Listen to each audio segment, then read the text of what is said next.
News కు స్వాగతం. ముందుగా హెడ్లైన్స్. ఆవో ఉర్దూ సికి పుస్తక ఆవిష్కరణ చేసిన ఎమ్మెల్యే షాజహాన్ బాషా.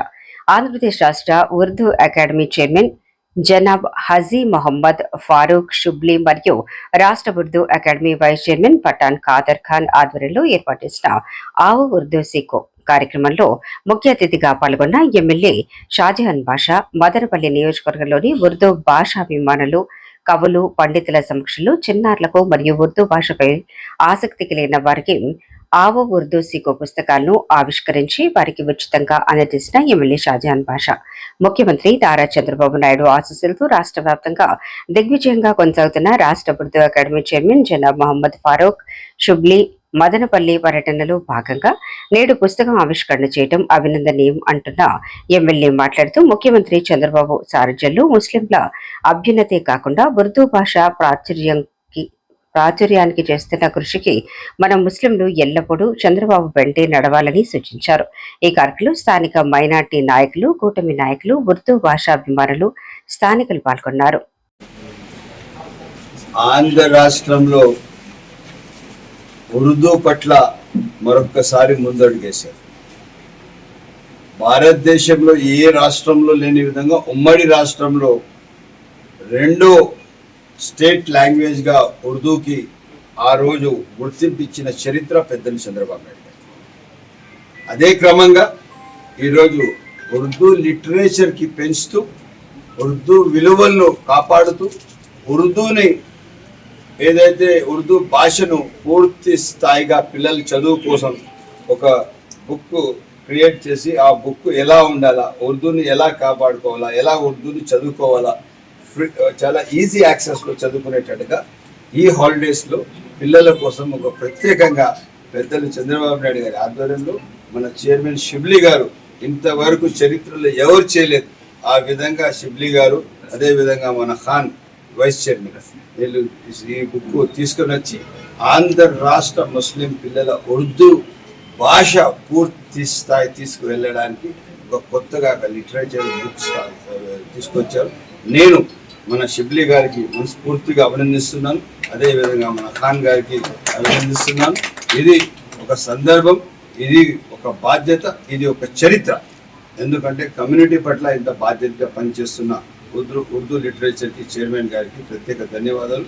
మా ఖాన్కి, అందరికీ టీంకి అంతా ప్రత్యేక ధన్యవాదాలు. వీళ్ళు ఇంకా ముందుకు నడవాలని చెప్పి సవినంటున్నాను.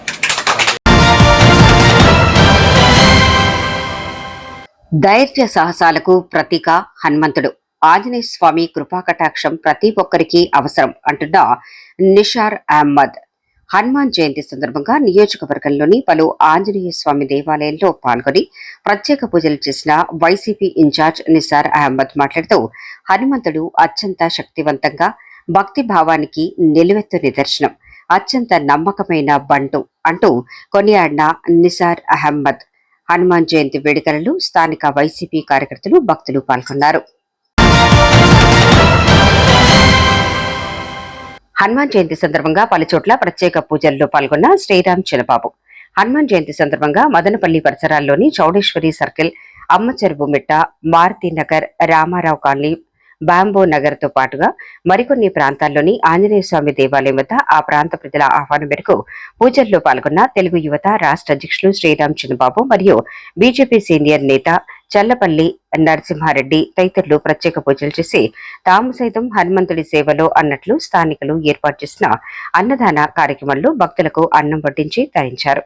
హనుమాన్ జయంతి వేడుకల్లో విద్యావేత్త సేతు, టీడీపీ నాయకులు రెడ్డప్ప నాయుడు, శ్రీనివాసులు, జయరాం, మేస్త్రి, మహబూబ్ ఖాన్, జేసీ రెడ్డప్ప, రమేష్, అభినయ్ తదితరులు పాల్గొన్నారు. యూజర్ ట్యాక్స్ కట్టలేదని పొంగనూరు మున్సిపల్ అధికారుల వినూత్న చర్యకు స్థానికులు బేశారు. పొంగనూరు మున్సిపాలిటీకు యూజర్ ట్యాక్స్ కట్టలేదని వివిఎస్ ఫంక్షన్ హాల్ గేటు ముందర చెత్తను వేయించిన మున్సిపల్ అధికారులు. యూజర్ ట్యాక్స్ కట్టే వరకు చెత్త కుప్పను తొలగించాం అంటున్న మున్సిపల్ సిబ్బంది. సమీపంలోని గృహస్థులకు దుర్వాసనతో ఇబ్బంది పడుతున్న స్థానికులు. ట్యాక్స్ కట్టకపోతే మున్సిపల్ అధికారులు ఇలాంటి చర్యలు తీసుకోవటం సిగ్గుచేటు అంటున్న స్థానికులు. గతంలో 7 సంవత్సరాల క్రితం కూడా ఇలాంటి చర్య తీసుకున్న పొంగనూరు మున్సిపల్ అధికారులు అవమానం తట్టుకోలేక అప్పట్లో ఆత్మహత్య చేసుకున్న ఆదినారాయణ. రాయితీ రుణాలు ఇప్పిస్తారని మహిళలను బురిడి కొట్టించిన రాయచోటికి చెందిన మహిళ పోలీసులకు ఫిర్యాదు. రాయచోటికి చెందిన మహిళ ఏడాది క్రితం ఓ ప్రైవేటు సంస్థ ఉద్యోగినంటూ మీకు రాయితీ రుణాలు ఇప్పిస్తారని గ్రామీణ మహిళల్ని టార్గెట్ చేస్తూ గ్రూపులుగా ఏర్పాటు చేసి డబ్బులు వసూలు. స్థానిక బ్యాంకుల్లో కూడా గ్రూప్ అకౌంట్లు ప్రారంభించేశారు. కేంద్రం ప్రభుత్వం నుండి రాయితీతో రుణాలు వస్తాయి. లోన్ ప్రాసెసింగ్ ఫీజు కింద 2,000 రూపాయల నుండి 5,000 రూపాయల వరకు వసూలు చేసుకుంది. నెలలు గడుస్తున్నా లోన్లు ఇప్పించకపోవడంతో మహిళను నిలదీసిన మహిళలు 15 లక్షల రూపాయలపైనే ఆమెకు చెల్లించినట్లుగా ఆరోపిస్తున్న మహిళలు సదరు మహిళపై మోసపోయాం, న్యాయం చేయండి అంటూ బి కొత్తకోట పోలీసులను ఆశ్రయించిన మహిళలు. నా దగ్గర లేదు, ఇప్పుడు నేను కట్టను అని చెప్తాను. ఇక్కడ సార్ వాళ్ళ దగ్గర మేము కంప్లైంట్ ఇచ్చింటే ఆ కంప్లైంట్ కూడా రిటర్న్ ఇచ్చేసినారు. ఇది సరిగా లేదు, వేరే రాసుకోరు అకౌంట్ అని. మా మీద కేసు కడతామని మళ్ళీ సార్ వాళ్ళే చెప్తారమ్మా. మీరు కార్ కానీ ఇవ్వకపోతే కన్నా కార్ తెచ్చి మాకు స్టేషన్లో అప్పగిపోతే కన్నా మేము కేసు ఫైల్ చేస్తాము అని మాకు సార్ వాళ్ళు కూడా భయపడిస్తా అన్నారు. ఇంకోటి ఏమంటే ఆమె విచ్చలవిడిగా ఆమెకి ఎక్కడెక్కడ ఏమేమి చేయాలి అదంతా చేసేసింది. ఇప్పుడు మేమందరం మోసపోయి ఇంతమంది ప్రజలతో న్యాయం చేస్తున్నాము. ఇప్పుడు మేము రోడ్డు మీద వచ్చేసినాము, మాకు ఏదైనా న్యాయం చేయండి. మీరే 520 మంది దగ్గర డబ్బులు తీసుకొని కూడా ఆమెదే న్యాయం అంటున్నారు సార్. ఇక్కడ సార్ వాళ్ళు కూడా 15 లక్షలు మాకు ఫ్రాడ్ చేసింది సార్. ఆమె 15 లక్షలు మాకు పోయి కూడా మేము పోగొట్టుకొని కూడా ఇప్పుడు మేము అందరి దగ్గర చెడ్డ అయిపోయినాము. మేము కట్టించలేదామో మాకు చాలా బాధలు పడుతున్నాము. చుట్టూ తిరుకోవడానికి కాదు సార్ కట్టించేది. ఆమె డబ్బు తిని మా దగ్గర స్టేషన్ చుట్టూ తిరుగుతోంది. ఇప్పుడు దీనికి మీరే పరిష్కారము, మీరే న్యాయం చేయాలా అని మేము ఇప్పుడు మీకు రిపోర్టులకి మేము సహాయం అడుగుతా ఉన్నాం సార్. మోడీ తరఫున గ్రూపులు అని చెప్పి మోసం చేసింది నాకు. మోడీ తరఫున బీసీ వాళ్ళకి అని చెప్పి మోసం చేసింది కాక మళ్ళీ ఆమె ఇది చేస్తాను. ఎంత కట్టినారమ్మా ఒకరు వచ్చి 2,500 నుంచి 3,000 వరకు కట్టినాం సార్. 35,000 కూడా కట్టినాం సార్.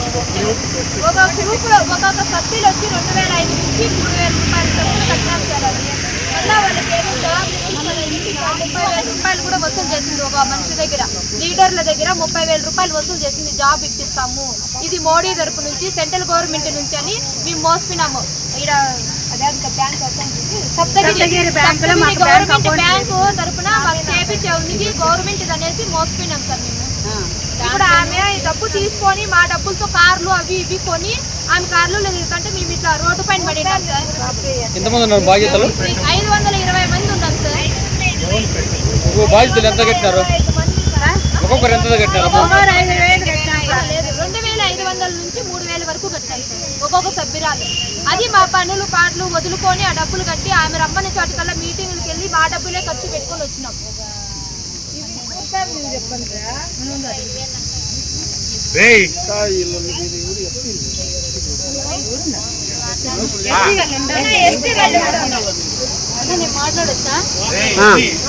మాట్లాడమా. ఫస్ట్ లాగిన్ ఫీజ్ అని అది చెప్తానా. ఫస్ట్ లాగిన్ ఫీజ్ అని 1,230 వసూలు చేస్తున్నారు ఒక్కొక్క మనిషి దగ్గర. ఒక్కొక్క మనిషి దగ్గర 1,230 కలెక్ట్ చేసి తర్వాత లోన్లు ఇప్పిస్తామన్నారు. లోన్లు పెట్టాలంటే 500 ఫండ్స్ పెట్టాలన్నారు. 500 కట్టిన తర్వాత 10,000 500 కట్టిన తర్వాత 50,000 పడింది. ఒక 14 గ్రూపులకి కొత్తకోటలో పడింది. వాళ్ళ దగ్గర వచ్చి 40,000 వాళ్ళకి ఇచ్చినారు. గ్రూప్ మొత్తానికి కలిపి 15 మంది ఉంటే ఆ 15 మందికి కలిపి 40,000 ఇచ్చినారు. 10,000 వాళ్ళే తీసుకున్నారు. తర్వాత వచ్చి 1,200 కట్టమన్నారు. లోన్లు పడిండే వాళ్ళకి 1,200 కట్టమన్నారు. లోన్లు ఇప్పిస్తామన్నారు. లోన్లు ఇప్పిస్తామని సంవత్సరం అయింది. 1,200 తీసుకున్నారు. లోన్లు పడలేదు, ఏం పడలేదు. ఎప్పుడు పడతాయంటే నవంబరు, డిసెంబరు, ఏప్రిల్, మే అన్నారు. ఇంతవరకు పడలేదు. మళ్ళీ ఐడి కార్డులు అన్నారు. 1,050 కట్టించమన్నారు. 1,050 కట్టలేదు ఎవరు, మోసపోతామనేసి మళ్ళీ 700, 500కి వచ్చినారు ఐడి కార్డులకి. మళ్ళీ మిషన్ల తరపున మిషన్లకు 6,000 కట్టించండి అన్నారు. కుట్టు మిషన్లకి 6,000 కట్టించండి. కుట్టు మిషన్లకి 6,000 కట్టండి అంటే ఎవరు ముందుకు రాలేదు. 3,500 కట్టించు అంటే నేను కట్టించలేదు. 3,500 కట్టిస్తేనే నేను గ్రూపులకు లోన్లు ఇప్పిస్తాను, నాకు సాయపడినప్పుడు నేను మీకెందుకు లోన్లు ఇప్పించాలని కూడా నాతో వాదించినారు. తర్వాత వచ్చేసి సీసీపీలకి డబ్బులు కట్టిస్తే వాళ్ళకి నెల జీతం వేపిస్తామని చెప్పి సీసీపీల ద్వారా 35,000 రూపాయలు వసూలు చేసుకున్నారు. ఇంతవరకు జీతాలు లేవు, ఎవరికి ఏమీ లేదు, లోన్లు ఎవరికి పడలేదు. ఏమైనా మాట్లాడితే ఇది మోదీ తరపున గవర్నమెంట్ తరపున గవర్నమెంట్ అందరి దగ్గర డబ్బులు ఇచ్చి మనిషి తీసుకున్నామని చెప్పి ఆ రోజు మీరే ఇవ్వాలి కదా, మీరే ఇవ్వాలి కదా ఫీజు. మేమే ఇస్తాం మేడం, అదేం బాగుంటుంది. రాసిస్తాను కదా, ఏం చేస్తాను రాయమంటారు వద్దంటారు.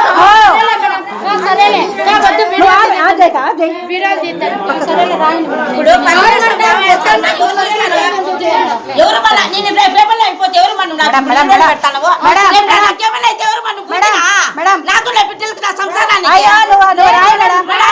చూడు మరి రాయండి మేడం, మీరు రాయండి మేడం. ఉద్దేశంతో మేము కార్ ఇక్కడే పెట్టేసుకోవాలంటే ఆమె పెట్టేసుకుని ఇప్పుడు మళ్ళీ మా మీద రిటర్న్ కేసు పెట్టింది. డబ్బులు కట్టేయమంటే నా దగ్గర లేదు, ఇప్పుడు నేను కట్టను అని చెప్తాను. ఇక్కడ సార్ వాళ్ళ దగ్గరికి మేము కంప్లైంట్ ఇచ్చింటే ఆ కంప్లైంట్ కూడా రిటర్న్ ఇచ్చేసినారు, సరిగా లేదు వేరే రాసుకోవాలి అకౌంట్ అని. మా మీద కేసు కడతామని మళ్ళీ సార్ వాళ్ళే చెప్తారు. మీరు కార్ కానీ ఇవ్వకపోతే గానా, కార్ తెచ్చి మాకు స్టేషన్ లో అప్పగిపోతే గానా మీ మీద మేము కేసు ఫైల్ చేస్తాము అని మాకు సార్ వాళ్ళు కూడా భయపడిస్తా అన్నారు. ఇంకోటి ఏమంటే ఆమె విచ్చలవిడిగా ఆమెకి ఎక్కడెక్కడ ఏమేమి చేయాలి అదంతా చేసేసింది. ఇప్పుడు మేమందరం మోసపోయి ఇంతమంది ప్రజలతో న్యాయం చేస్తున్నాము. ఇప్పుడు మేము రోడ్డు మీద వచ్చేసినాము, మాకు ఏదైనా న్యాయం చేయండి. మీరే 520 మంది దగ్గర డబ్బులు తీసుకొని కూడా ఆమెతే న్యాయం అంటున్నారు సార్. ఇక్కడ సార్ వాళ్ళు కూడా 15 లక్షలు మాకు ఫ్రాడ్ చేసింది సార్. ఆమె 15 లక్షలు మాకు పోయి కూడా మేము పోగొట్టుకొని కూడా ఇప్పుడు మేము అందరి దగ్గర చెడ్డ అయిపోయినాము.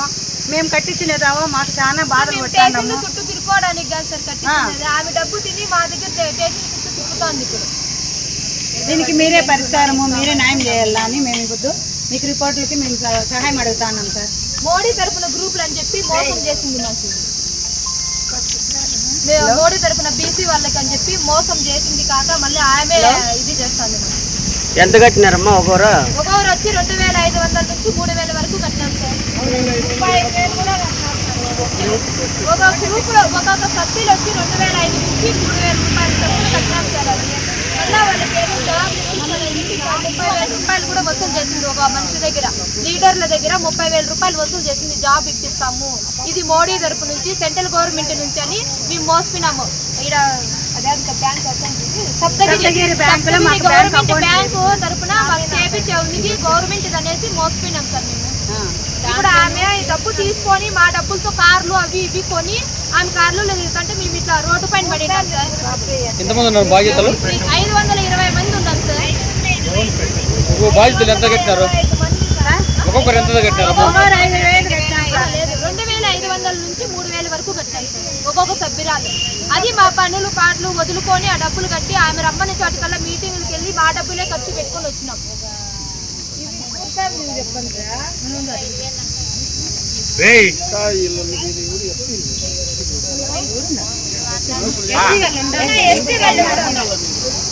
మాట్లాడొచ్చా?